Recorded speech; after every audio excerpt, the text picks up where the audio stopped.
copo de café escorregou das minhas mãos trêmulas quando ouvi aquelas palavras saírem da boca do meu próprio filho. O líquido quente se espalhou pelo chão da cozinha, mas eu nem me movi. Estava paralisada, olhando para Rafael, meu primogênito, enquanto ele pegava a mala e caminhava em direção à porta. Você está morta para mim, entendeu? Morta! Ele repetiu, batendo a porta com tanta força que os quadros na parede balançaram. Eu tinha 63 anos naquele dia. 63 anos de uma vida que dediquei inteiramente à minha família. E ali estava eu, sozinha em minha cozinha, com café derramado aos meus pés e o coração em pedaços. Mas deixe-me voltar um pouco. Preciso contar como cheguei a esse momento, porque nada na vida acontece de repente. Tudo tem uma história, uma sequência de eventos que nos leva ao ponto de ruptura. Meu nome é Helena. Trabalhei como professora de história por 35 anos, numa escola pública de São Paulo. Criei 3 filhos praticamente sozinha, depois que meu marido, Roberto, morreu num acidente de carro, quando o mais novo tinha apenas 5 anos. Rafael era o mais velho, com 15 anos na época. Depois vinha Marina, com 12, e o caçula Pedro, com 5. A vida não foi fácil. Com o salário de professora, mal conseguia pagar as contas básicas. Mas eu fazia mágica com o pouco que tinha. Costurava as roupas das crianças, plantava verduras no quintal, dava aulas particulares nos fins de semana. Tudo para garantir que meus filhos tivessem educação, dignidade e oportunidades. Rafael sempre foi brilhante. Desde pequeno, tinha uma mente aguçada para números. Eu economizava cada centavo para pagar seus cursos, seus livros, suas mensalidades. Quando ele passou em administração numa universidade federal, chorei de alegria. Era a realização de um sonho. Marina seguiu o caminho da medicina. Sempre foi dedicada, estudiosa. Passava noites em claro estudando e eu ficava acordada com ela, preparando café, fazendo lanches, dando apoio. Quando ela se formou, foi um dos dias mais felizes da minha vida. Pedro, meu caçula, escolheu a engenharia. Tinha herdado as mãos habilidosas do pai. Desde criança desmontava e montava tudo em casa. Eu guardava cada parafuso, cada peça que ele deixava espalhada, sabendo que um dia ele construiria grandes coisas. Se você está assistindo isso e também dedicou sua vida aos seus filhos, sabe do que estou falando? Aquele amor incondicional, aquela entrega total. Por favor, deixe um like se você entende essa dor de mãe. E me conte nos comentários de onde você está assistindo. Às vezes, saber que não estamos sozinhos nessa jornada já ajuda um pouco. Os anos passaram, meus filhos se formaram, conseguiram bons empregos, casaram. Rafael se tornou diretor financeiro de uma multinacional. Marina abriu sua própria clínica. Pedro virou sócio de uma construtora.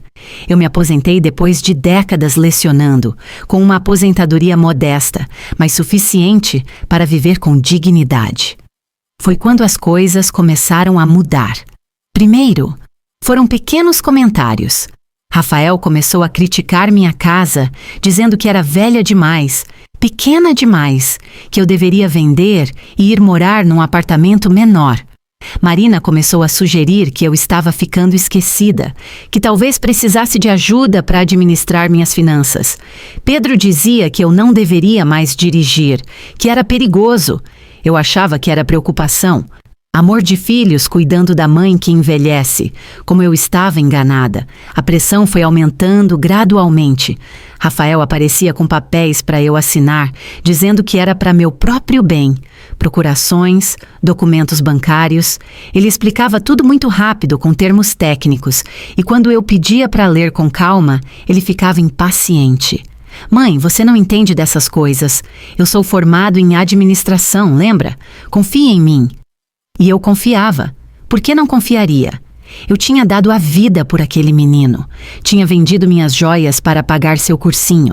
Tinha trabalhado em 3 turnos para comprar seus livros importados. Marina começou a insistir que eu fizesse exames médicos constantemente.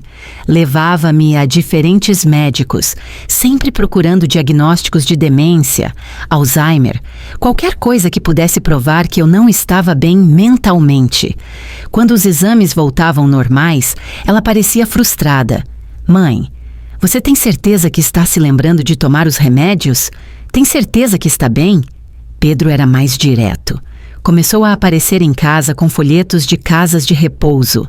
Lugares bonitos, ele dizia, com jardins, atividades, cuidados médicos. Seria melhor para a senhora, mãe. Não ficaria sozinha. Teria companhia, cuidados. Mas eu não estava doente.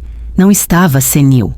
Tinha 63 anos e estava perfeitamente lúcida, ativa, independente. Caminhava 5 quilômetros todas as manhãs, lia 2 livros por semana, fazia palavras cruzadas, cuidava do meu jardim. A verdade começou a se revelar numa tarde de domingo. Toda a família estava reunida na minha casa para o almoço. Eu tinha preparado aquela feijoada que eles adoravam desde crianças. A mesa estava posta com a toalha de renda que tinha sido da minha mãe, os pratos de porcelana que Roberto tinha me dado de presente de casamento. Foi quando ouvi uma conversa que não deveria ter ouvido. Estava na cozinha preparando a sobremesa quando as vozes vindas da sala de jantar chegaram até mim. Eles achavam que eu estava no quintal colhendo limões para a mousse. Quanto tempo mais vamos ter que esperar? Era a voz de Carla, esposa de Rafael. A velha está durando mais que o esperado. Tem que ser natural, respondeu Rafael. Não podemos forçar nada, mas estou trabalhando nisso. Já consegui acesso à maior parte das contas dela. E a casa? Essa era Beatriz, esposa de Pedro. Vale uma fortuna, está em um bairro que se valorizou muito. A casa fica para dividir entre nós 3, disse Marina. Mas primeiro precisamos da declaração de incapacidade mental. Estou trabalhando nisso com meus contatos médicos. E se ela não colaborar? Perguntou João, marido de Marina. Ela vai colaborar, Rafael riu. Ou vai para um asilo. De um jeito ou de outro vamos conseguir o que é nosso por direito. Nosso por direito? Pedro parecia um pouco desconfortável. Tecnicamente, ainda é dela. Pedro, não seja idiota, retrucou Marina. Nós somos os filhos. Trabalhamos duro para chegar onde chegamos. Ela é só uma professora aposentada que não sabe o que fazer com o patrimônio que tem. É melhor nas nossas mãos. Além disso, acrescentou Rafael, ela não vai durar para sempre. Alguns anos num asilo e pronto. Herança liberada. Senti minhas pernas fraquejarem. Apoiei-me na pia tentando processar o que acabara de ouvir. Meus filhos, meus bebês, as crianças por quem eu tinha sacrificado tudo, estavam planejando roubar tudo de mim e me jogar num asilo. As lágrimas escorreram silenciosamente pelo meu rosto, mas algo dentro de mim, algo que tinha ficado adormecido por anos, começou a despertar. Não era tristeza, era fúria. Uma fúria fria, calculada, determinada. Respirei fundo, limpei o rosto e voltei para a sala com a sobremesa, sorrindo como se nada tivesse acontecido. Quem quer mousse de limão? Perguntei docemente. Eles se entreolharam, claramente desconfortáveis, mas eu mantive meu sorriso. Anos lecionando para adolescentes rebeldes tinham me ensinado a arte de manter a compostura em qualquer situação. O almoço continuou com conversas superficiais. Eles falavam sobre seus trabalhos, suas viagens, suas conquistas. Eu ouvia, sorria, servia mais comida. Mas minha mente estava trabalhando, planejando, calculando. Quando eles foram embora, cada um me abraçou e beijou como sempre faziam. Rafael apertou minha mão e disse: Mãe, amanhã preciso passar aqui para conversarmos sobre seus investimentos. Tenho umas sugestões excelentes. Claro, filho, venha para o café da manhã. Marina beijou minha testa. Mãe, marquei uma consulta para a senhora com um geriatra excelente. Quinta-feira, às 3. Que gentileza, filha. Estarei lá. Pedro foi o último a sair e por um momento vi um lampejo de culpa em seus olhos. Mãe, a senhora está bem? Nunca estive melhor, meu filho.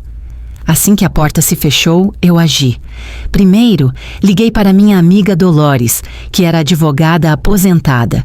Contei tudo o que tinha ouvido, cada palavra, cada plano sórdido. Helena, você precisa agir rápido, ela disse. Vou te indicar meu sobrinho, Ricardo. Ele é especialista em direito de família e casos de abuso financeiro contra idosos. No dia seguinte, bem cedo, antes de Rafael chegar para o café da manhã, fui ao banco. Conversei com o gerente, um jovem simpático chamado André, e expliquei a situação. Senhora Helena, vejo aqui que foram feitas várias tentativas de acesso às suas contas nas últimas semanas. Alguém tem suas senhas? Meu filho Rafael disse que precisava para me ajudar com os investimentos. André franziu a testa. Senhora, vamos bloquear tudo imediatamente e criar novas senhas que só a senhora saberá. E vou colocar uma observação no sistema de que qualquer movimentação precisa da sua presença física com documento. Saí do banco mais aliviada. Rafael chegou para o café da manhã pontualmente às 9. Eu tinha preparado tudo o que ele gostava: pão de queijo, café forte, frutas frescas. Mãe, trouxe uns documentos para a senhora assinar, ele disse, tirando uma pasta da maleta. O que são, filho? Só umas procurações para facilitar que eu cuide dos seus assuntos. A senhora não precisa se preocupar com essas coisas chatas de banco, impostos. Peguei os papéis e comecei a ler cuidadosamente. Era exatamente o que eu suspeitava. Procurações amplas que dariam a ele poder total sobre todos os meus bens.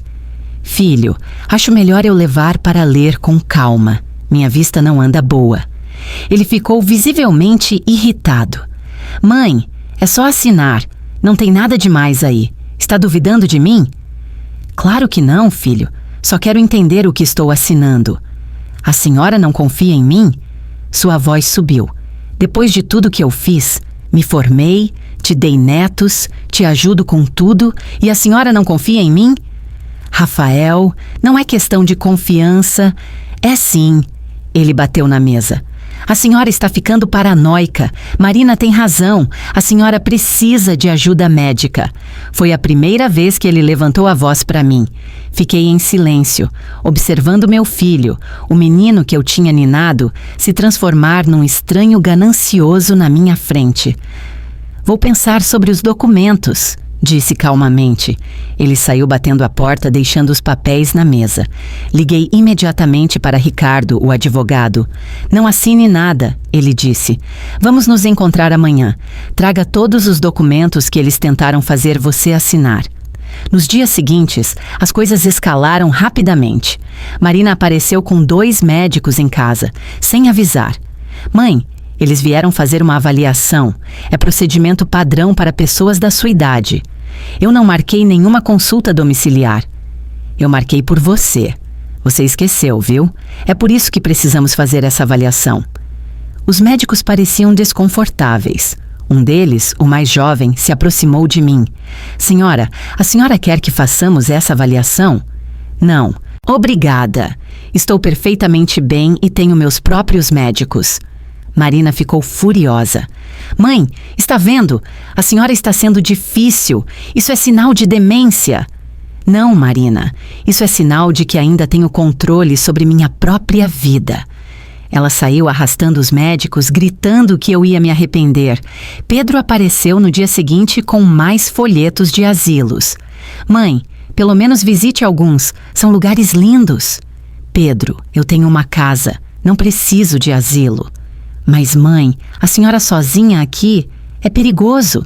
Filho, eu moro aqui há 40 anos. Criei vocês 3 aqui. Sei me cuidar. A senhora está sendo teimosa. Não, estou sendo independente. Há uma diferença. Foi então que Rafael perdeu a paciência completamente. Ele descobriu que eu tinha mudado as senhas do banco, que tinha bloqueado os acessos. Apareceu em casa aos gritos. O que a senhora fez? Por que mudou tudo no banco?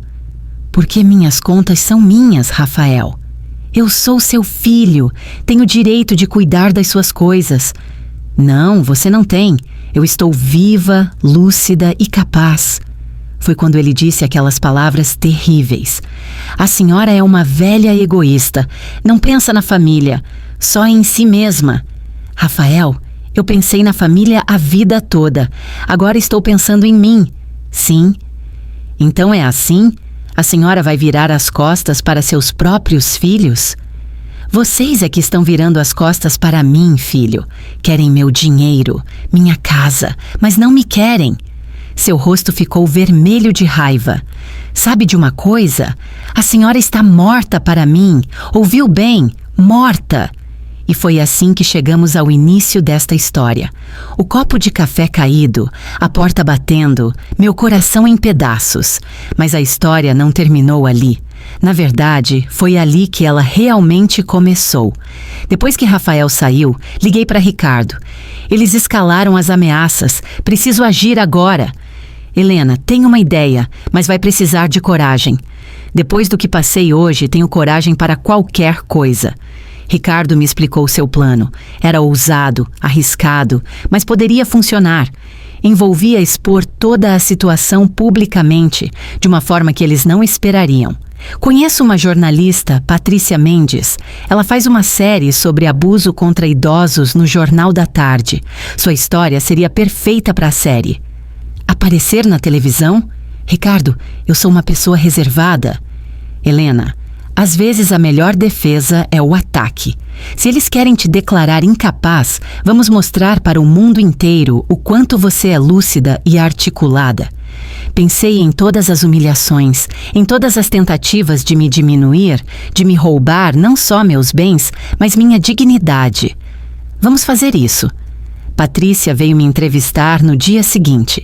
Era uma mulher na casa dos 40 anos, com olhos perspicazes e um jeito gentil de fazer perguntas difíceis. Helena, conte-me tudo desde o início. E eu contei. Cada detalhe, cada tentativa de manipulação, cada documento que tentaram me fazer assinar. Mostrei os papéis, os folhetos de asilo, até tinha gravado algumas conversas no meu celular sem eles saberem. Isso é ouro jornalístico, disse Patrícia. Mas a senhora tem certeza? Vai expor sua família nacionalmente. Eles já me declararam morta. Que diferença faz? A entrevista foi gravada naquele mesmo dia. Patrícia trouxe uma equipe pequena, discreta. Filmamos na minha sala com as fotos de família ao fundo. Uma ironia dolorosa que não passou despercebida. Falei por 2 horas. Sobre minha vida, meu trabalho, meus sacrifícios, sobre como criei 3 filhos sozinha, como abdiquei de tudo por eles e sobre como agora, na minha velhice, eles queriam me descartar como um móvel velho. O que mais dói, disse olhando para a câmera, não é a ganância, é a ingratidão.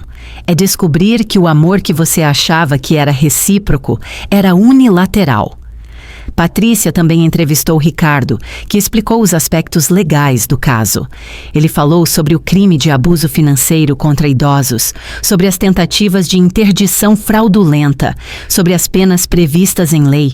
O que os filhos da dona Helena tentaram fazer é crime, e vamos processá-los. A matéria foi ao ar 2 dias depois daquela briga com Rafael. Exatamente 2 dias depois dele me declarar morta. Eu estava em casa, tomando meu café da manhã, quando meu telefone começou a tocar. Era Dolores. Helena, você está assistindo? Está passando agora. Liguei a televisão. Lá estava eu na tela, contando minha história. O programa tinha editado a entrevista de forma poderosa, intercalando meu depoimento com dados sobre abuso contra idosos no Brasil. A cada ano, milhares de idosos são vítimas de abuso financeiro por parte de seus próprios familiares, dizia a repórter. O caso de Helena Santos, professora aposentada de São Paulo, é emblemático. Meu telefone não parava de tocar. Amigos, ex-colegas de trabalho, ex-alunos, todos chocados oferecendo apoio. Mas o telefonema que eu esperava veio 15 minutos depois do programa terminar. Mãe, o que a senhora fez? Era Rafael aos berros. Contei a verdade, filho. A senhora nos expôs. Meu chefe viu. Meus colegas viram. Todo mundo viu. Ótimo. Agora todos sabem que tipo de filho você é. Vou processar a senhora por difamação. Faça isso. Tenho todas as provas. Gravações, documentos, testemunhas. Ele desligou na minha cara. Marina ligou em seguida, chorando. Mãe, como pode fazer isso conosco? Meus pacientes vão ver isso. Marina, vocês fizeram isso com vocês mesmos. Eu apenas me defendi. A senhora destruiu nossa reputação. Não, filha. Vocês destruíram a própria reputação quando decidiram me tratar como um cofre a ser arrombado. Pedro foi o único que apareceu pessoalmente. Estava pálido, abatido. Mãe, eu não queria que chegasse a isso. Mas chegou, Pedro. Você participou, trouxe os folhetos de asilo. Eu me deixei influenciar. Rafael disse que era o melhor para a senhora. O melhor para mim ou o melhor para vocês? Ele abaixou a cabeça. Me perdoa, mãe. Pedro, perdão não se pede, se conquista.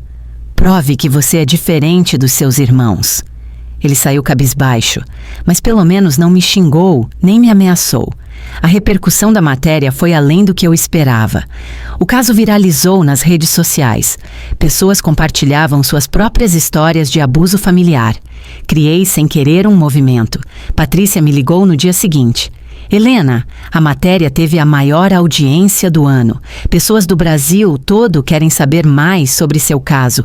Toparia participar de um debate ao vivo? Patrícia, eu só queria minha paz. Eu sei, mas sua voz pode ajudar milhares de idosos na mesma situação. Pensei em todas as pessoas que poderiam estar passando pelo mesmo que eu. Sozinhas, assustadas, sendo manipuladas por quem deveria protegê-las. Eu vou. O debate foi marcado para a semana seguinte. Participariam também um promotor especializado em crimes contra idosos, uma psicóloga e um representante de uma ONG de proteção ao idoso. Enquanto isso, as consequências para meus filhos começaram a aparecer. Rafael foi chamado pela diretoria da empresa. Colocaram-no em licença, enquanto investigavam se ele tinha usado de má fé em outras situações. Marina perdeu vários pacientes.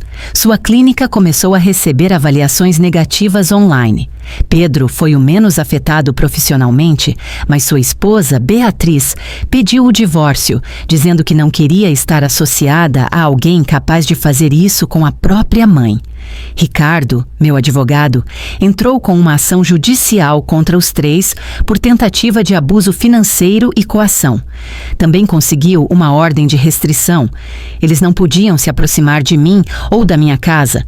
O dia do debate chegou. Eu estava nervosa, mas determinada. Vesti meu melhor vestido, o azul que Roberto tinha me dado no nosso último aniversário de casamento antes do acidente. Sentia que ele estava comigo, me dando força. O estúdio era impressionante, luzes, câmeras, uma plateia pequena. Patrícia me recebeu com um abraço. Pronta para fazer história? Só quero fazer justiça. O debate começou. O promotor, Dr. Fernando Alves, explicou como o crime de abuso financeiro contra idosos tinha aumentado 300% nos últimos 5 anos. Famílias inteiras se organizam para roubar o patrimônio de seus idosos. É uma forma cruel de violência que muitas vezes passa despercebida. A psicóloga doutora Marta Ribeiro falou sobre o impacto emocional. O idoso vítima de abuso familiar sofre uma dupla violência, material e afetiva. É traumático descobrir que seus próprios filhos o veem como um obstáculo. Quando chegou minha vez de falar, respirei fundo. Eu não estou aqui como vítima, comecei. Estou aqui como sobrevivente. E como professora que fui por décadas, estou aqui para ensinar uma lição. A plateia ficou em silêncio. A lição é simples. Nossos filhos não são nossos donos. Nós, idosos, não somos propriedade de ninguém. Temos o direito de viver com dignidade, de administrar nossos próprios bens, de fazer nossas próprias escolhas. Contei detalhes que não tinha revelado na primeira entrevista. Como Rafael tinha tentado me fazer assinar uma procuração enquanto eu estava dopada de remédios após uma cirurgia. Como Marina tinha falsificado um laudo médico sugerindo demência. Como Pedro tinha levado um avaliador para medir minha casa sem meu conhecimento. Eles achavam que eu era burra, senil, fraca. Esqueceram que eu era professora de história. Eu sei reconhecer padrões, estratégias, golpes. A história está cheia deles. O representante da ONG, Sr. Carlos Medeiros, aproveitou para falar sobre recursos disponíveis. Existem delegacias especializadas, disque denúncia, apoio jurídico gratuito. Nenhum idoso precisa sofrer em silêncio. Durante o intervalo comercial, recebi uma mensagem no celular. Era de Pedro. Mãe, estou assistindo. Me arrependo tanto. Por favor, me perdoe. Não respondi. Ainda não era a hora. Quando o programa voltou, abriram para perguntas da plateia. Uma senhora levantou a mão. Dona Helena, meu filho também está tentando me colocar num asilo. O que eu faço? Procure ajuda legal imediatamente. Não assine nada. Grave conversas se possível.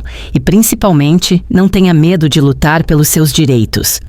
Um senhor perguntou. A senhora não tem medo de ficar sozinha agora? Prefiro a solidão digna à companhia interesseira. Além disso, descobri que não estou sozinha. Tenho amigos verdadeiros, ex-alunos que me procuraram, uma rede de apoio que eu nem sabia que existia. Era verdade. Depois da primeira matéria, dezenas de ex-alunos tinham me procurado. Ofereceram ajuda, companhia, apoio.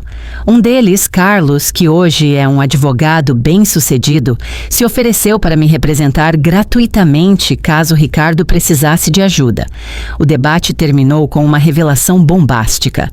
Patrícia anunciou: acabamos de receber a informação de que a promotoria abriu um inquérito criminal contra os 3 filhos de Dona Helena.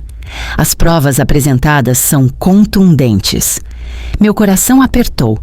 Por mais que eles tivessem me magoado, ainda eram meus filhos, mas eu sabia que era necessário. Não por vingança, mas por justiça. E para servir de exemplo. Saí do estúdio exausta, mas aliviada. Ricardo me esperava na saída. Helena, você foi brilhante.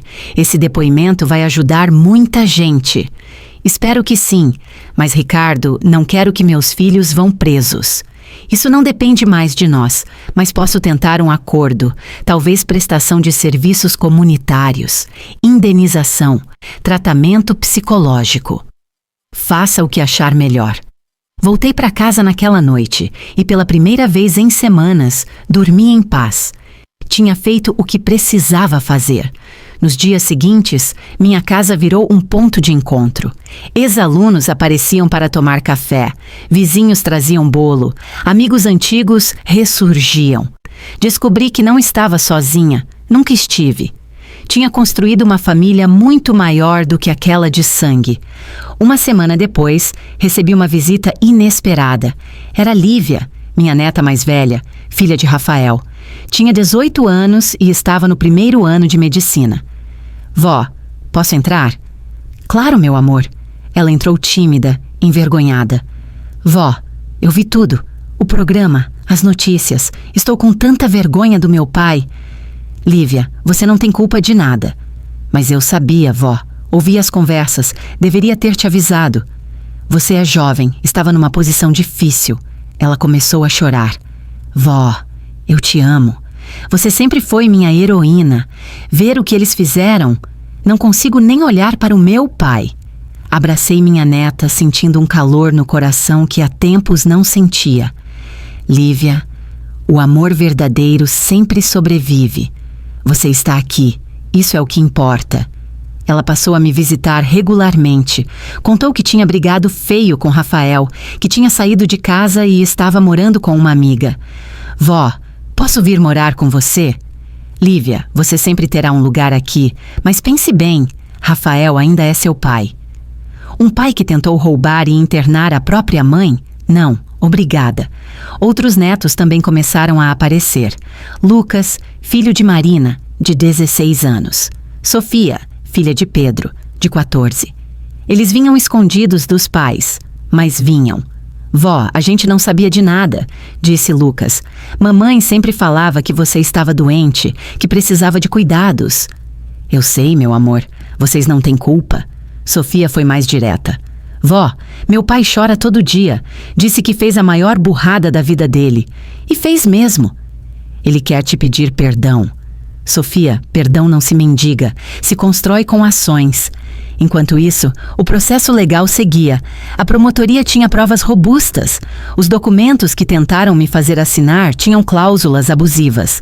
As gravações que eu tinha feito mostravam claramente a conspiração. O laudo médico falsificado por Marina era prova de crime. Ricardo conseguiu negociar um acordo. Eles não iriam presos, mas teriam que pagar uma indenização substancial, prestar 500 horas de serviços comunitários em instituições de apoio a idosos e fazer terapia obrigatória por 2 anos. Rafael perdeu o emprego. A empresa não queria alguém com sua reputação manchada em cargo de confiança. Marina teve que fechar a clínica. Nenhum paciente queria ser atendido por uma médica que falsificava laudos. Pedro foi o único que manteve o emprego, mas perdeu a sociedade na construtora. 3 meses depois de tudo começar, Pedro apareceu na minha porta, sozinho, abatido, mais magro. Mãe, eu sei que a senhora disse para não vir, mas preciso falar com você. Olhei para meu filho caçula. Apesar de tudo, meu coração de mãe ainda doía por ele. Entre, Pedro, mas seja breve. Ele entrou e ficou parado na sala, olhando as fotos na parede. As mesmas fotos que estavam no fundo da entrevista. Mãe, eu errei feio. Me deixei levar pela ganância, pela influência do Rafael. Não tenho desculpa. Não tem mesmo. Mas quero mudar. Estou fazendo terapia. Estou trabalhando num projeto social com idosos. Não só por causa da sentença, mas porque quero entender, quero aprender. E o que você aprendeu até agora? Que eu fui um monstro. Que tratei a senhora como um objeto, não como minha mãe. Que todo o dinheiro do mundo não vale o que eu perdi. Ficamos em silêncio por um momento. Pedro, eu posso um dia te perdoar, mas esquecer, nunca. A confiança, uma vez quebrada, nunca volta a ser a mesma. Eu sei. Só quero uma chance de tentar reconstruir algo, nem que seja um tijolo por vez. Veremos, Pedro. Agora vá. Preciso pensar. Ele saiu com lágrimas nos olhos. Parte de mim queria abraçá-lo, dizer que tudo ficaria bem. Mas a outra parte, a parte que tinha sido traída, ainda estava muito machucada. Marina nunca veio. Mandava mensagens através de Lucas, sempre se fazendo de vítima, dizendo que eu tinha destruído sua vida. Rafael sumiu completamente. Soube por Lívia que ele tinha se mudado para o interior. Estava trabalhando como contador em uma empresa pequena. A vida foi se reorganizando. Lívia veio morar comigo definitivamente. Sua presença trouxe vida nova à casa. Ela estudava medicina com a mesma dedicação que Marina tinha um dia, mas com uma compaixão que sua mãe tinha perdido pelo caminho. Vó, quero me especializar em geriatria, ela me disse um dia. Quero cuidar de idosos, protegê-los. Sua mãe não vai gostar. Minha mãe perdeu o direito de opinar sobre minha vida quando tentou internar você falsamente. Lucas também passou a frequentar mais a casa. Estava no último ano do ensino médio e queria cursar direito. Quero ser promotor, vó. Quero defender pessoas como você. Lucas, não faça escolhas baseadas em raiva. Não é raiva, vó. É senso de justiça. O que fizeram com você abriu meus olhos para muita coisa. Sofia vinha nos fins de semana. Era a mais nova, mas talvez a mais sábia. Vó, sabe o que eu aprendi com tudo isso? O que, meu amor? Que o dinheiro mostra quem as pessoas realmente são e que é melhor ser pobre e honesta do que rica e podre por dentro. Você é jovem demais para essa sabedoria, Sofia. Aprendi com a melhor professora. 1 ano se passou. A história tinha virado um caso de estudo em faculdades de direito. Recebi convites para palestras, mas recusei a maioria. Só aceitava falar em escolas, para jovens. Queria plantar sementes de respeito aos idosos nas novas gerações. Pedro manteve contato distante, mas consistente. Mandava mensagens toda semana, sempre respeitoso, sempre perguntando se precisava de algo. No meu aniversário de 64 anos, ele mandou flores com um cartão simples. Ainda espero merecer seu perdão um dia. Com amor, Pedro. Marina continuou ausente, orgulhosa demais para admitir o erro. Rafael desapareceu completamente da minha vida, cumprindo sua promessa de que eu estava morta para ele. A ironia é que ele é que tinha morrido para mim. Numa tarde de domingo, estava no jardim com Lívia, Lucas e Sofia. Estávamos plantando novas roseiras, rindo, conversando. O sol batia suave, os pássaros cantavam. Era uma cena de paz que eu nunca imaginei viver depois de tudo que passei. Vó, disse Lívia, você se arrepende de ter exposto tudo? Parei de cavar e olhei para meus netos. Sabe, no início eu achei que tinha perdido minha família, mas descobri que família não é só sangue. Família é quem está ao seu lado quando você mais precisa. Vocês três provaram ser minha verdadeira família. E os nossos pais? Perguntou Lucas. Seus pais fizeram escolhas. Escolheram a ganância sobre o amor, o dinheiro sobre a mãe. Agora vivem com as consequências dessas escolhas. Você acha que eles vão mudar? Sofia sempre esperançosa. Algumas pessoas mudam, outras não. Pedro mostra sinais de mudança. Marina e Rafael. Só o tempo dirá. Naquela noite, depois que os netos foram embora, sentei na varanda com uma xícara de chá. A mesma varanda onde um dia sentei com meus 3 filhos pequenos, contando histórias, fazendo planos, sonhando com o futuro. O telefone tocou. Era um número desconhecido. Alô? Mãe. Era Rafael. A voz estava diferente, sem a arrogância de antes. Rafael. Mãe, Eu sei que disse que você estava morta para mim, mas eu que morri, mãe. Morri por dentro. Perdi tudo. Emprego, respeito, família. Carla me deixou, levou as crianças. Fiquei em silêncio. Eu sei que não mereço nada. Só queria dizer que eu entendi. Entendi o monstro que me tornei e sinto muito. Rafael, sentir muito não apaga o que você fez. Eu sei, não estou pedindo perdão, só queria que soubesse que sua lição chegou, alto e claro. E o que você vai fazer com essa lição? Vou tentar ser melhor, não para recuperar o que perdi, isso eu sei que é impossível, mas para não passar esse veneno adiante. É um começo, Rafael. Mãe, posso ligar de novo? Não para pedir nada, só para ouvir sua voz? Pensei por um momento. Meu coração de mãe guerreava com minha razão. Uma vez por mês, Rafael. 5 minutos. É o que posso oferecer agora. É mais do que mereço. Obrigado, mãe. Desliguei e fiquei olhando as estrelas. A vida tinha me ensinado uma lição dura aos 63 anos. Que o amor de mãe pode ser incondicional, mas o respeito precisa ser mútuo. 2 anos depois, muita coisa tinha mudado. Lívia estava no 3º ano de medicina, brilhante como sempre. Lucas tinha entrado para direito e estagiava no Ministério Público. Sofia tinha 15 anos e tinha começado a dar aulas de reforço para crianças carentes, dizendo que queria ser professora como eu. Pedro tinha reconstruído sua vida. Arrumou um emprego modesto, morava num apartamento pequeno. Vinha jantar uma vez por mês, sempre respeitoso, sempre cuidadoso. Nossa relação não era mais a mesma, mas havia algo sendo reconstruído ali, devagar. Marina finalmente apareceu. Estava irreconhecível, mais magra, mais velha, sem a arrogância de antes.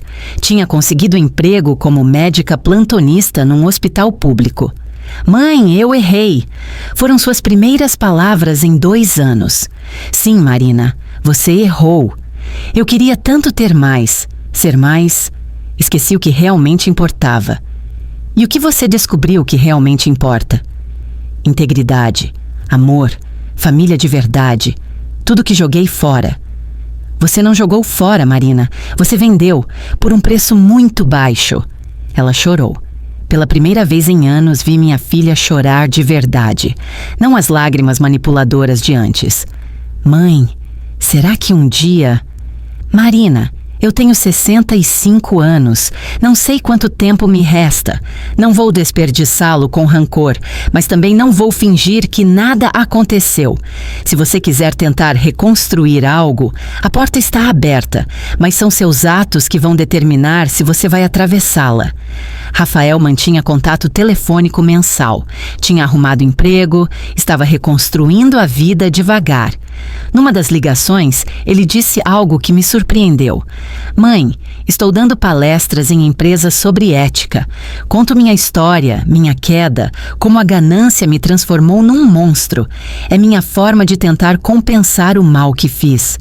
Rafael, você não pode compensar, pode apenas não repetir.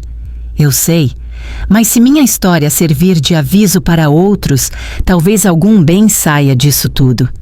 Era verdade. A exposição do caso tinha criado uma onda de conscientização.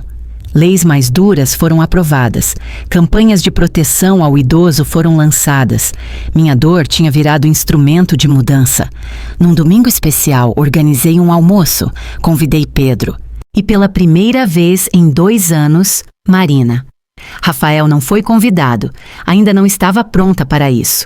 Lívia, Lucas e Sofia estavam presentes, é claro. A mesa estava posta com a mesma toalha de renda, os mesmos pratos de porcelana, mas a energia era diferente. Não havia segredos, manipulações, segundas intenções, apenas pessoas tentando reconstruir o que tinha sido quebrado. Vó, disse Sofia durante o almoço, você nos ensinou a lição mais importante de todas. Qual, meu amor? Que a dignidade não tem preço e que é melhor perder tudo do que perder a si mesmo. Marina abaixou a cabeça. Pedro assentiu em silêncio. Os dois sabiam o peso daquela verdade. Depois do almoço, enquanto tomávamos café no jardim, Marina se aproximou. Mãe, Lucas me contou que você tem dado palestras em escolas. Sim, quando me convidam. Eu gostaria de ir com você. Contar meu lado, mostrar como a ganância pode destruir uma pessoa, uma família. Olhei para minha filha. Havia sinceridade em seus olhos. Vamos ver, Marina. Um passo de cada vez. Mais 6 meses se passaram. A vida tinha encontrado um novo ritmo. Eu continuava independente, cuidando da minha casa, do meu jardim, da minha vida. Os netos eram presenças constantes. Pedro e Marina vinham quando convidados. Rafael continuava com seus telefonemas mensais. Numa manhã, recebi uma carta. Era de uma senhora de Minas Gerais. Dona Helena, vi sua história na TV há 2 anos. Estava passando pela mesma situação. Seus filhos queriam me internar para ficar com minha fazenda. Sua coragem me deu forças para lutar. Hoje, estou livre, com meus direitos garantidos. Obrigada por ter sido corajosa quando eu não conseguia ser. Recebia muitas cartas assim. Cada uma me lembrava que minha dor não tinha sido em vão. No meu aniversário de 66 anos, houve uma surpresa. Lívia organizou uma festa. Não uma festa grande, apenas pessoas queridas. Ex-alunos vieram, amigos antigos, os netos, Pedro, Marina e, para minha surpresa, Rafael. Lívia me convidou, ele disse, hesitante na porta. Se a senhora quiser que eu vá embora... Olhei para meu filho mais velho. 3 anos tinham se passado desde aquele dia fatídico. Ele estava diferente, mais humilde, mais verdadeiro. Entre, Rafael. É meu aniversário. Não vamos estragar com o passado. A festa foi simples, mas emotiva. Em determinado momento, Lívia pediu silêncio. Vó, nós preparamos algo para você. Os 3 netos se posicionaram. Lucas pegou um violão e começaram a cantar uma música que eu cantava para eles quando eram pequenos. Uma canção de ninar que tinha aprendido com minha própria mãe. As lágrimas escorreram pelo meu rosto. Lágrimas de alegria, de saudade, de esperança. Quando terminaram, Sofia entregou um álbum. Dentro, fotos de todos os momentos que passamos juntos nos últimos 3 anos. Os almoços, os jardins plantados, as tardes de estudo, a nova família que tinha surgido das cinzas da antiga. Isto, disse Lívia, é nossa verdadeira família, construída não no sangue, mas no amor e no respeito. Rafael, Marina e Pedro estavam num canto, observando. Vi em seus rostos a compreensão do que tinham perdido, do que tinham jogado fora. Mas também vi algo mais, a esperança de que talvez, apenas talvez, pudessem um dia fazer parte dessa nova família. Naquela noite, depois que todos foram embora, sentei na varanda. Rafael tinha ficado para ajudar a limpar, algo que nunca tinha feito antes. Mãe, ele disse sentando ao meu lado, eu sei que nunca vou recuperar sua confiança total, mas quero que saiba que a lição que a senhora me ensinou mudou minha vida. Como assim, Rafael? Eu era um homem vazio, mãe. Rico, bem-sucedido, mas vazio. Achava que dinheiro era tudo. Quando perdi tudo, descobri que nunca tive nada de verdade. Agora ganho pouco, vivo simples, mas pela primeira vez sei o que é ter paz de consciência. É um começo, filho. Mãe, será que um dia a senhora pode me perdoar de verdade? Olhei para as estrelas, pensando em Roberto, no que ele diria, no que faria. Rafael, o perdão é uma construção diária. Cada dia que você escolhe ser melhor, mais honesto, mais humano, é um tijolo nessa construção. Um dia, talvez, teremos uma casa completa. Ele assentiu, lágrimas nos olhos. Vou construir essa casa, mãe, tijolo por tijolo. Mais um ano passou.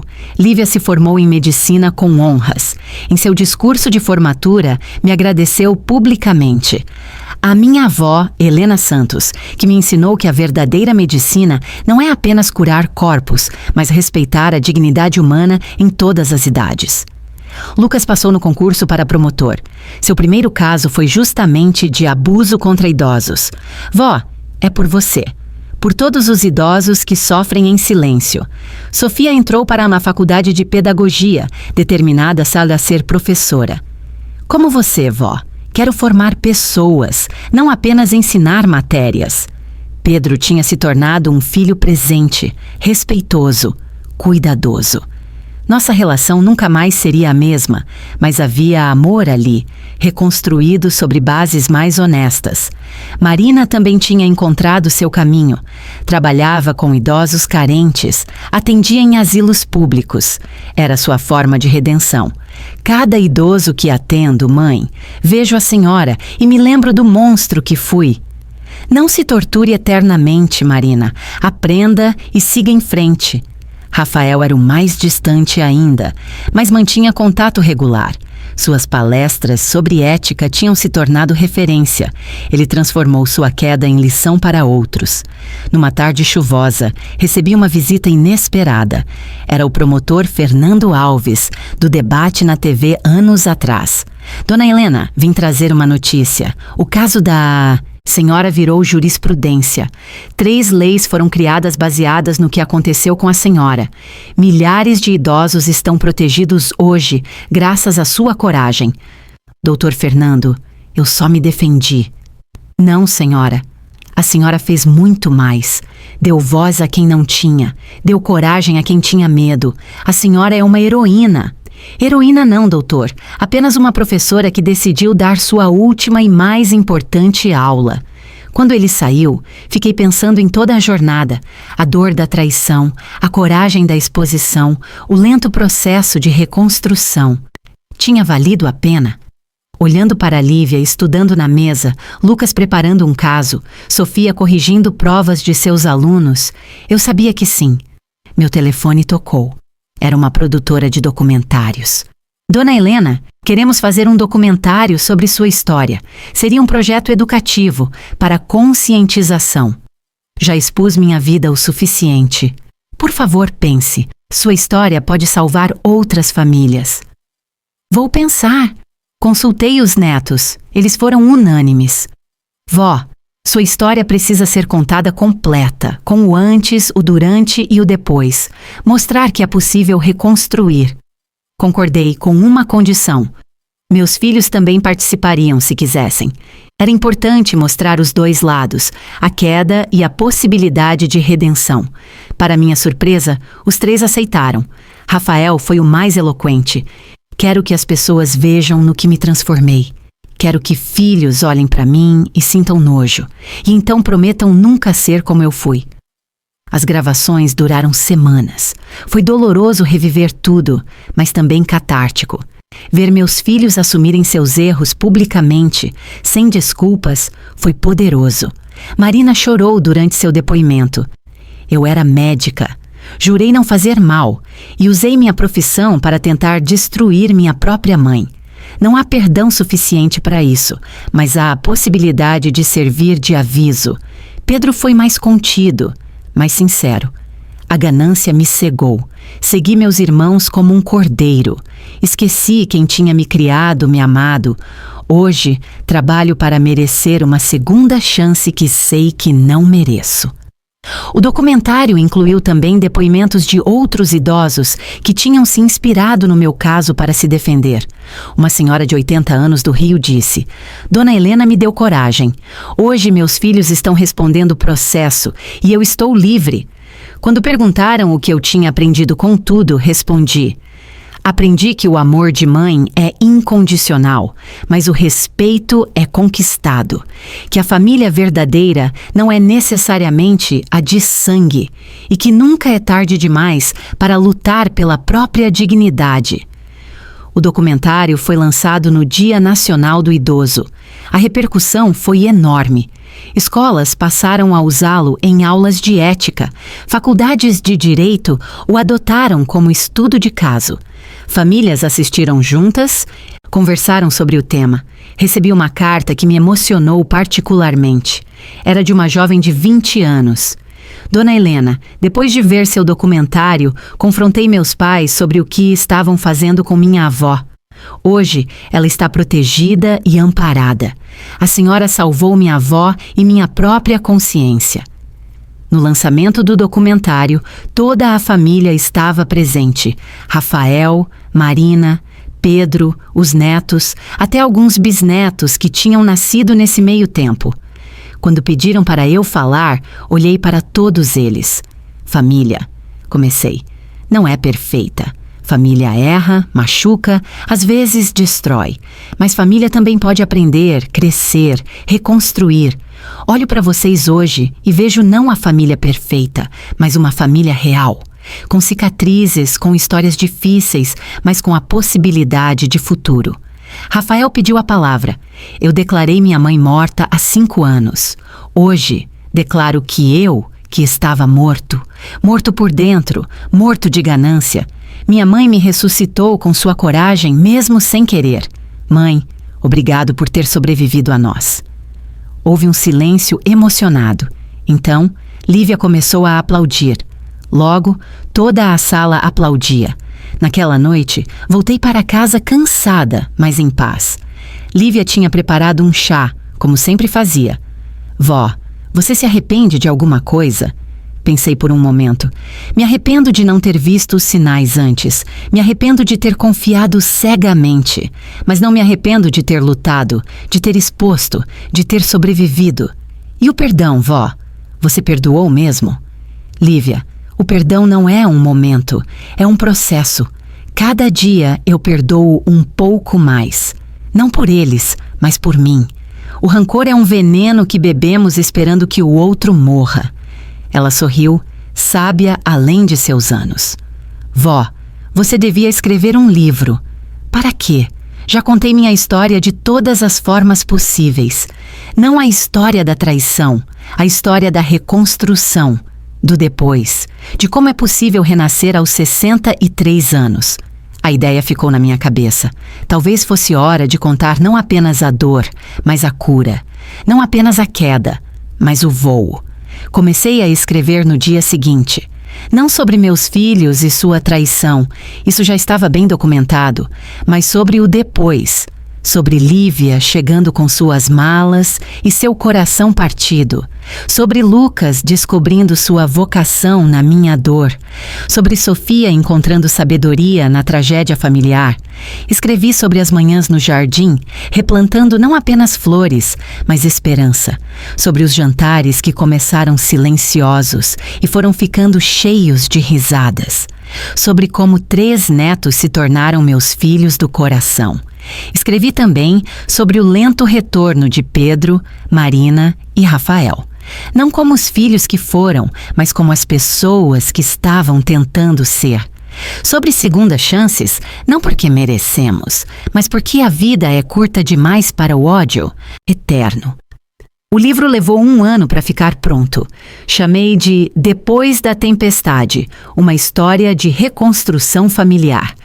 Não era um livro de acusação, mas de esperança. No lançamento, a livraria estava lotada. Pessoas de todas as idades, muitas com histórias similares. Quando comecei a falar, o silêncio era absoluto. Este livro, disse, não é sobre mim. É sobre todos nós que sobrevivemos a traições familiares. É sobre a coragem de reconstruir quando tudo parece destruído. É sobre descobrir que família é quem escolhemos amar, não necessariamente quem divide nosso sangue. Uma senhora na primeira fila levantou a mão. Dona Helena, como a senhora conseguiu perdoar? Eu não perdoei completamente. Respondi honestamente, mas aprendi a diferença entre perdoar e permitir. Perdoo porque preciso de paz, mas não permito que voltem a me machucar. Estabeleci limites claros, e isso fez toda a diferença. Um jovem perguntou, e se eles não tivessem voltado arrependidos? Então eu teria minha paz do mesmo jeito, com meus netos, meus amigos, minha dignidade intacta. A volta deles arrependidos foi um bônus, não uma necessidade. Rafael estava no fundo da sala. Quando nossos olhos se encontraram, ele assentiu levemente. Tínhamos chegado a um entendimento silencioso. Não éramos mais mãe e filho como antes, mas éramos algo construído sobre verdade, não ilusão. O livro vendeu bem, mas mais importante, ajudou pessoas. Recebi centenas de mensagens de famílias que usaram minha história como ponto de partida para conversas difíceis, mas necessárias. Uma mensagem me tocou especialmente. Era de um filho que estava planejando algo similar com sua mãe. Li seu livro e vi meu futuro. Vi o monstro que estava me tornando. Parei a tempo. Pedi perdão à minha mãe. Obrigado por me salvar de mim mesmo. Mostrei a mensagem para Rafael. Ele leu em silêncio, lágrimas escorrendo. Mãe, se uma pessoa for salva pela nossa história, toda a dor valeu a pena. Nossa história, Rafael? Sim, mãe, nossa. A senhora é a heroína, mas nós somos os vilões que servem de aviso. Tinha razão. Era nossa história. De dor, traição, mas também de redenção e reconstrução. Aos 68 anos, minha vida tinha tomado um rumo que nunca imaginei. Era palestrante, escritora, símbolo de resistência. Mas mais importante, era avó presente, era amiga, era mulher independente e respeitada. Numa manhã ensolarada, estava no jardim com os netos, agora incluindo 2 bisnetos, filhos de Lívia, que tinha se casado com um médico gentil e respeitoso. Vovó, disse o pequeno Henrique, de 3 anos, você é forte? Por que pergunta, meu amor? Papai disse que você é a mulher mais forte do mundo. Sorri, pegando o menino no colo. Vovó é forte, sim, mas sabe qual é meu segredo? Qual? Eu aprendi que ser forte não é nunca cair, é sempre levantar. Sofia, agora professora formada, sorriu. Vó, você devia colocar isso no seu próximo livro. Próximo livro? Claro, você tem muito mais para contar. E tinha mesmo. Aos 68 anos, tinha aprendido que a vida pode recomeçar quantas vezes for necessário. Que família se constrói com amor e respeito, não apenas com DNA. Que o perdão liberta mais quem perdoa do que quem é perdoado. Pedro chegou para o almoço de domingo, tradição que tínhamos retomado. Trazia flores, como sempre. Mãe, obrigado. Pelo quê, Pedro? Por não desistir de você, de nós, da possibilidade de reconstrução. Marina chegou logo depois com Lucas. Rafael vinha uma vez por mês, ainda mantendo distância respeitosa, mas presente. Olhando para todos no jardim, filhos, netos, bisnetos, alguns amigos que tinham virado família, pensei em Roberto. Ele ficaria orgulhoso, não pelo que passei, mas por como sobrevivi. Vó, Lívia se aproximou. O que você está pensando? Que a vida é irônica. Meus filhos tentaram me enterrar viva e eu floresci. Como aquela frase: o que não te mata te fortalece. Não, meu amor. O que não te mata te transforma. E a transformação pode ser para melhor ou pior. Eu escolhi melhor. O telefone tocou. Eras a produtora novamente. Dona Helena, o documentário ganhou um prêmio internacional. Querem que a senhora vá receber em Cannes. Cannes? Na França? Sim. Todas as despesas pagas. Pode levar acompanhantes. Olhei para minha família no jardim. Posso levar 10 pessoas? Claro. Desliguei e anunciei a notícia.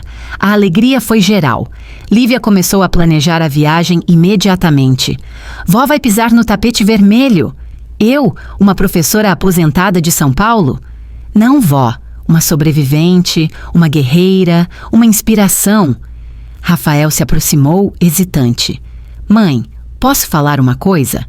Fale, Rafael. Estou orgulhoso da senhora. Sei que não tenho direito de estar, mas estou. Rafael, você tem direito de sentir o que sente. Só não tem direito de exigir reciprocidade. Eu sei, e não exijo. Só queria que soubesse. A viagem para Cannes foi surreal. Eu, que nunca tinha saído do Brasil, estava na França, num festival de cinema, sendo aplaudida por contar minha verdade. No discurso de agradecimento, disse: este prêmio não é meu. É de todos os idosos que sofrem em silêncio, de todos que têm medo de denunciar os próprios filhos, de todos que acham que não têm mais idade para lutar. Eu estou aqui para dizer: sempre há tempo para dignidade. A plateia aplaudiu de pé. Vi meus netos chorando de orgulho. Até Rafael e Marina, que tinham vindo com recursos próprios, aplaudiam emocionados. Depois da cerimônia, caminhando pela praia de Cannes com Lívia, ela me perguntou: Vó, se pudesse voltar no tempo, mudaria alguma coisa? Mudaria muitas coisas, Lívia. Seria menos ingênua, mais atenta. Mas sabe, se mudasse o passado, talvez não tivesse o presente. E meu presente, com todas as cicatrizes, é precioso. Mesmo com tudo que aconteceu, especialmente por tudo que aconteceu. A dor me ensinou a valorizar a paz. A traição me ensinou a valorizar a lealdade. A quase perda da minha autonomia me ensinou a valorizar cada dia de liberdade. Voltamos ao Brasil com o prêmio e muitas memórias. A repercussão foi enorme. Convites para palestras internacionais, propostas de adaptação da história para a série, pedidos de entrevistas. Mas o que mais me tocou foi uma visita inesperada. Era a mãe de Carla, ex-esposa de Rafael. Dona Helena, vim pedir desculpas. Desculpas? Pelo quê? Minha filha participou daquilo tudo. Eu sabia e não fiz nada. Achava que era problema de vocês. E por que está aqui agora? Porque vi o documentário, vi a dor nos seus olhos e vi minha filha no papel de vilã. Ela não era assim. O dinheiro, a ambição, mudou ela. Mudou todos eles. Dona Helena, Carla se arrepende profundamente. Então por que não veio ela mesma? Vergonha, medo. Não sabe se tem esse direito. Todos têm direito ao arrependimento, nem todos ao perdão, mas diga a ela que não guardo rancor. A vida é curta demais. A senhora saiu emocionada. Dias depois recebi uma carta de Carla, longa, detalhada, assumindo sua parte na conspiração. Não respondi, mas guardei. Era mais uma peça no quebra-cabeça da redenção familiar. Aos 70 anos, fiz uma festa grande, não pelo número redondo, mas para celebrar a vida que tinha construído das ruínas. Todos vieram. Até alguns que não esperava, ex-alunos de décadas atrás, vizinhos antigos, a equipe toda do documentário e minha família, a de sangue e a escolhida. Rafael fez um discurso que surpreendeu a todos. Há 7 anos, eu disse que minha mãe estava morta para mim. Foi a maior mentira da minha vida. Minha mãe nunca esteve mais viva. Viva em sua dignidade, em sua coragem, em sua capacidade de perdoar sem esquecer. Mãe, obrigado por me ensinar, mesmo quando a lição doeu. Marina também falou, eu sou médica, jurei salvar vidas e quase destruí a vida da pessoa mais importante. Mãe, a senhora me salvou de mim mesma. Sua exposição pública foi o remédio amargo que eu precisava. Pedro foi mais breve. Mãe, obrigado por me dar uma segunda chance que eu não merecia. Prometo honrá-la todos os dias. Mas o discurso que mais me emocionou foi de Lívia. Vovó não é apenas minha avó. É minha mãe escolhida, minha mentora, minha heroína. Ela me ensinou que família não é sobre sangue, é sobre presença. E ela esteve presente quando mais precisei. Vovó, você não perdeu 3 filhos. Você ganhou 3 netos que te amam incondicionalmente. Lucas e Sofia concordaram entusiasticamente. Quando chegou minha vez de falar, olhei para todos os presentes. 70 anos, 7 décadas de vida. Vi muita coisa, vivi muita coisa. Mas os últimos 7 anos foram os mais intensos. Aprendi que a traição pode vir de onde menos esperamos. Mas também aprendi que o amor verdadeiro sempre encontra um caminho. Pausei, olhando especialmente para meus filhos. Vocês tentaram me enterrar, mas esqueceram que eu era semente. E sementes, quando enterradas, germinam. Hoje, olho para este jardim de pessoas e vejo o que cresceu da minha dor. Valeu a pena. A festa continuou noite adentro. Em determinado momento, me afastei do barulho e fui para o jardim. As roseiras que tinha plantado com os netos estavam floridas. Rafael me encontrou lá. Mãe, posso sentar? Claro. Ficamos em silêncio por um momento. Mãe, sei que nunca vamos voltar ao que éramos. Não, Rafael. Aquela mãe morreu mesmo naquele dia, mas nasceu outra, mais forte, mais sábia, menos ingênua. E essa nova mãe tem espaço para um filho arrependido? Tem espaço para um homem tentando ser melhor. Se esse homem por acaso for meu filho, é um detalhe. Ele entendeu. Nossa relação não seria mais baseada apenas no laço sanguíneo, mas no respeito mútuo, construído dia após dia. Marina se juntou a nós. Mãe, às vezes penso no que papai diria se visse tudo isso. Seu pai ficaria decepcionado com vocês, mas ficaria orgulhoso de mim por não desistir. E talvez, apenas talvez, ficaria esperançoso com a possibilidade de redenção. Pedro apareceu também. Família reunida no jardim. Como antigamente? Não, Pedro. Nada como antigamente. Antigamente havia mentiras não ditas, ganâncias escondidas. Hoje há verdade, por mais dolorosa que seja. É melhor assim? É real assim. E realidade, por pior que seja, é sempre melhor que ilusão. Os netos vieram nos chamar para o bolo. Caminhando de volta para a casa, Lívia segurou meu braço. Vó, obrigada. Pelo quê, meu amor?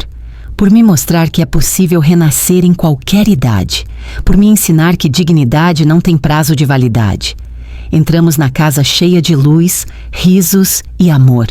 Não o amor perfeito dos contos de fadas, mas o amor real, construído sobre verdade, perdão e, principalmente, respeito. Cortei o bolo de 70 anos pensando em todos os bolos que ainda cortaria. Aos 70, tinha aprendido que a vida pode começar quando achamos que está terminando. 2 anos depois, aos 72, recebi uma notícia que mudaria tudo novamente. Lívia estava grávida do 3º filho, mas havia complicações. Ela precisaria de repouso absoluto. Vó, eu sei que é muito pedir, mas... Nem termine. Você e as crianças vêm para cá imediatamente. E assim, minha casa se encheu de vida nova. Henrique com 5 anos, Laura com 3 e um bebê a caminho. Foi durante esse período que algo inesperado aconteceu. Rafael, Marina e Pedro começaram a aparecer mais para ajudar. Mãe, deixa que eu faço as compras, dizia Rafael. Eu cuido do pré-natal da Lívia, oferecia Marina. Vou reformar o quarto para o bebê, prometia Pedro. E assim, naturalmente, sem forçar, a família começou a se reunir novamente. Não como antes, mas de uma forma nova, mais verdadeira. O bebê nasceu saudável, um menino que Lívia insistiu em chamar de Roberto, em homenagem ao avô. Vó, quero que ele saiba a história toda quando crescer. Quero que saiba que sua bisavó é uma guerreira. No batizado do pequeno Roberto, olhei ao redor. A igreja estava cheia. Família, amigos, pessoas que tinham entrado na minha vida depois da tempestade. O padre, um senhor que me conhecia desde criança, disse em sua homilia: Helena nos ensina que família não é um dado, é uma construção. E como toda construção, às vezes precisa ser demolida e reconstruída do zero. Depois da cerimônia, na festa em casa, Rafael pediu atenção. Quero fazer um anúncio. Estou criando uma fundação de apoio a idosos vítimas de abuso familiar, com o apoio da mãe, se ela aceitar. Olhei para meu filho, surpresa. Rafael, mãe, deixe-me usar meu erro para algo bom. A fundação levará seu nome. Marina se aproximou. Eu ofereço atendimento médico gratuito. Pedro completou. E eu faço as reformas necessárias nas casas. Lágrimas escorreram pelo meu rosto. Meus filhos, os mesmos que tinham tentado me destruir, agora queriam proteger outros idosos. Sim, disse simplesmente. Sim. A Fundação Helena Santos foi inaugurada 6 meses depois. No primeiro ano, atendemos 50 casos. Idosos recuperaram suas casas, suas economias, sua dignidade. Numa tarde, estava no escritório da fundação quando uma senhora chegou chorando. Dona Helena, meus filhos querem me internar. Vi sua história. Me ajuda. Segurei suas mãos. Vamos ajudar. Você não está sozinha. E não estava. Tínhamos uma equipe, advogados, médicos, assistentes sociais e meus filhos, trabalhando incansavelmente para compensar o mal que tinham feito. Aos 75 anos, recebi uma homenagem do governo, medalha de honra ao mérito por serviços prestados à sociedade. Na cerimônia com meus filhos, netos e bisnetos na plateia, disse: esta medalha não é minha, é de todos que tiveram coragem de dizer não, de todos que escolheram dignidade sobre conveniência, de todos que aprenderam que nunca é tarde para recomeçar. Após a cerimônia, um repórter me perguntou: Dona Helena, qual seu maior orgulho? Olhei para minha família, ter sobrevivido e ter transformado minha sobrevivência em esperança para outros. E seu maior aprendizado? Que o perdão é possível, mas o esquecimento não é necessário. Podemos perdoar e ainda assim manter limites saudáveis. Naquela noite, em casa, Lívia me encontrou escrevendo: novo livro, vó? Memórias, meu amor, para vocês, para que a história completa não se perca. Incluindo o perdão? Especialmente o perdão. Mas também a vigilância. Perdoar não significa voltar a ser vulnerável. Sofia, agora diretora de escola, se juntou a nós. Vó, uso sua história nas minhas palestras para pais, sobre a importância de criar filhos com valores, não apenas com ambições. E funciona? Você não imagina quantos pais repensam suas prioridades depois de ouvir sobre nós. Lucas, agora promotor sênior, também apareceu. Vó, conseguimos aprovar a lei. Abuso financeiro contra idosos agora tem penas muito mais severas. A Lei Helena Santos, brincou Lívia. Não oficialmente, mas todos chamam assim. confirmou Lucas. Olhei para meus netos, agora adultos realizados, éticos, compassivos. Vocês são meu verdadeiro legado. Não a lei, não os livros, não a fundação. Vocês. Pedro entrou com um bolo. Sobremesa surpresa. Marina e Rafael vinham atrás, com taças de vinho. Um brinde, propôs Rafael. A mulher que nos ensinou que a queda pode ser o começo do voo. A mãe que nunca desistiu, nem de si, nem de nós, acrescentou Marina. A segunda chance que não merecíamos, mas recebemos, completou Pedro. Brindamos. 7 anos atrás, essa cena seria impossível. A família reunida, honesta, respeitosa. Sabem, disse. Roberto sempre dizia que família era como um jardim. Precisa de cuidado diário, podas quando necessário, e às vezes replantar tudo do zero. Papai era sábio, disse Marina. Era, e ficaria feliz em ver que, apesar de tudo, o jardim floresceu. Henrique, agora com 7 anos, puxou minha saia. Bisa, conta a história. Que história, meu amor?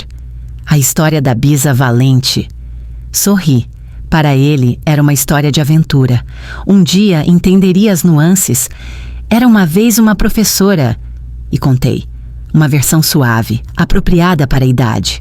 Mas com a essência que às vezes as pessoas erram, mas podem aprender. Que o amor verdadeiro sobrevive às tempestades. Que a coragem não tem idade. Quando terminei, Henrique disse: Bisa, quando eu crescer, quero ser valente como você.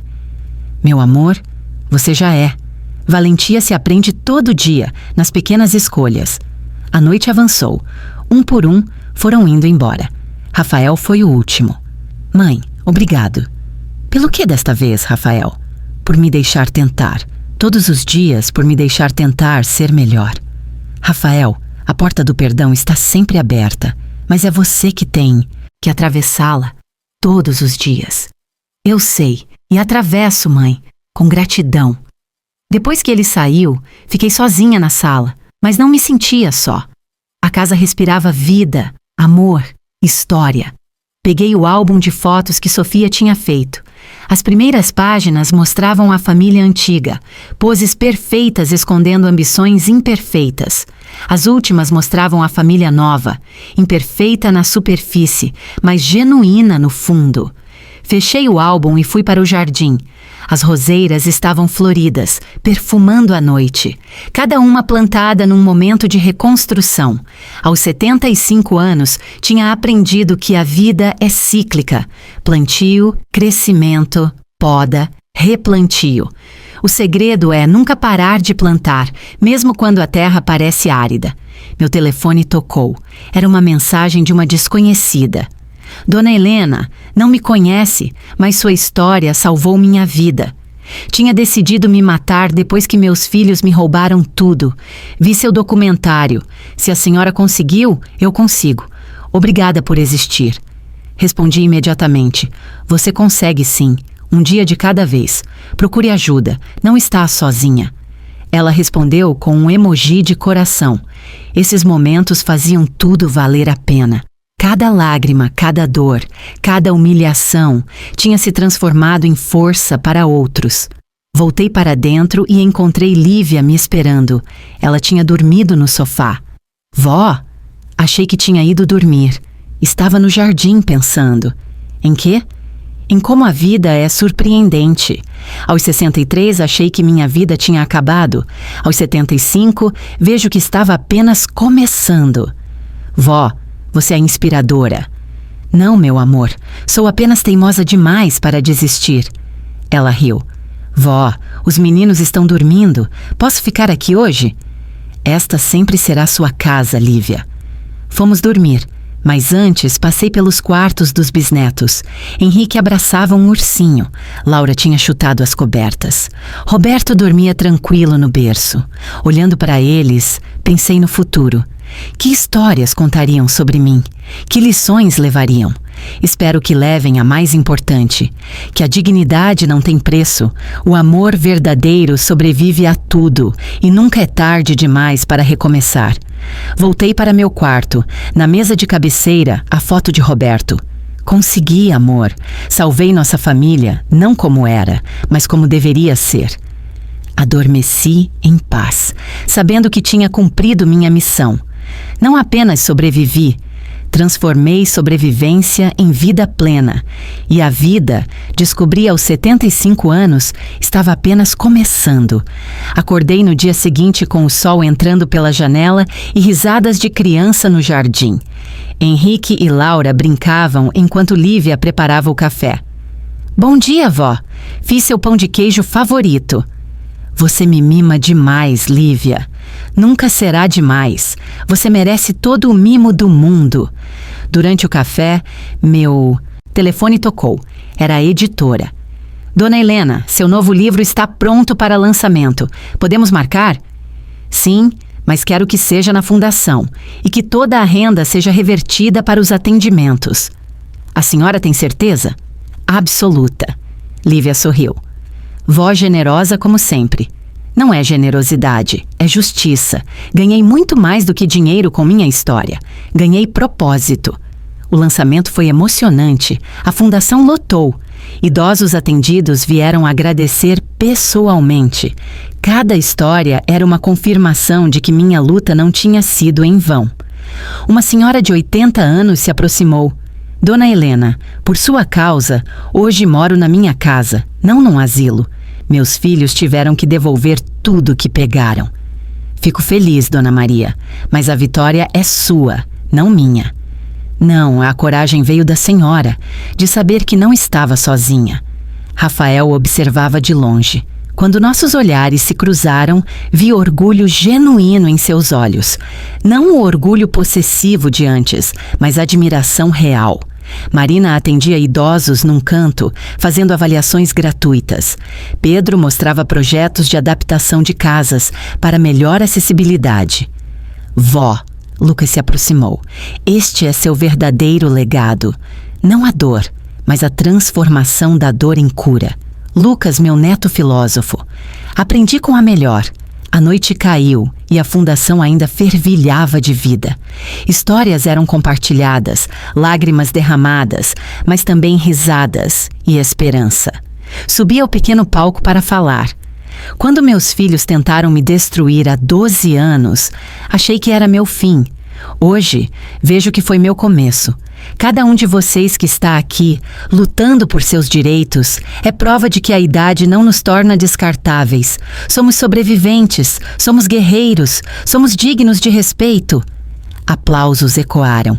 Mas o que mais me tocou foi ver Rafael, Marina e Pedro aplaudindo também, lágrimas em seus rostos. Depois, em particular, Marina me procurou. Mãe, ver essas pessoas, ouvir essas histórias. Como fui capaz? Marina, você se perdeu, mas se encontrou. É o que importa agora. Será que um dia vou me perdoar? O perdão próprio é o mais difícil, mas é possível. Continue servindo, continue reparando. Um dia a balança equilibra. Pedro trouxe um café. Mãe, a fundação já ajudou 300 famílias. 300 famílias que não passarão pelo que passei. Graças a você. Graças a nós, Pedro. Vocês três trabalham incansavelmente aqui. É o mínimo? Não, é o máximo. É escolher ser melhor todo dia. Rafael se juntou a nós. Família reunida de novo. Diferente, mas reunida. Corrigi. Melhor assim? Mais verdadeira assim? Ficamos os 4 ali, em silêncio confortável.